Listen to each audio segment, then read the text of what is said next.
You are screaming at a stranger who has done absolutely nothing to you, whose only offense is wearing a different colored shirt. Your heart is hammering, your face is hot, your voice is raw. In this exact moment, you genuinely believe you hate this person. You have never met them, you never will, but right now you would push them if they got close enough. That is not passion for the game. That is your brain running a psychology experiment from 1970 that you never consented to. I am Tim. I dig into the peer-reviewed research most psychology channels never cite.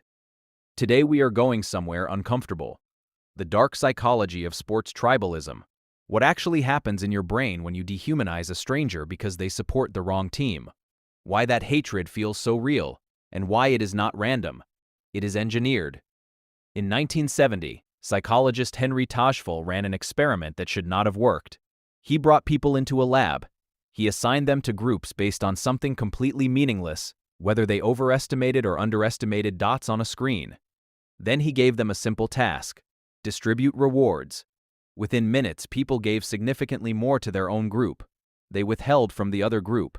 They did not just prefer their group, they actively discriminated. Read that again. There was no history, no rivalry, no real difference between the groups at all. The categories were fiction, the bias was real. Tajfel called this the minimal group paradigm. It became the foundation of social identity theory. What it revealed is disturbing in its simplicity. Your brain does not need a reason to form an us. It just needs a category, a flag, a jersey color, a stadium section. Now here is the part nobody tells you. When researchers put people in fMRI scanners and showed them faces of in-group versus out-group members, the amygdala, your brain's threat detection system, lit up differently. Out-group faces triggered a subtle but measurable danger signal. Not because the face was threatening, because the orbitofrontal cortex had already sorted that person into not us. The evaluation happened in milliseconds, before conscious thought could intervene. You did not decide to feel threatened. Your brain decided for you, and then your conscious mind invented a story to justify it. They deserve it. Their fans are animals. Sound familiar? This is where sports gets truly dark. An international tournament does not just activate tribalism, it weaponizes it. When your national team plays, your brain stops processing it as a game. It processes it as group survival. The flags, the anthems, the collective chanting, they are not decorations. They are psychological amplifiers designed to fuse your identity into the group until the boundary dissolves. You stop being you, you become us. And once you are us, anyone who is them stops being human. Research on football hooliganism reveals something deeply uncomfortable. It is not just anger, it is dehumanization, the same cognitive mechanism that underlies ethnic violence, political polarization, and wartime propaganda.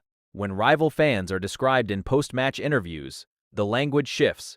They stop being people who support another team. They become objects, animals, threats to be eliminated. The psychology does not change across contexts. Only the jersey does. Only the flag does.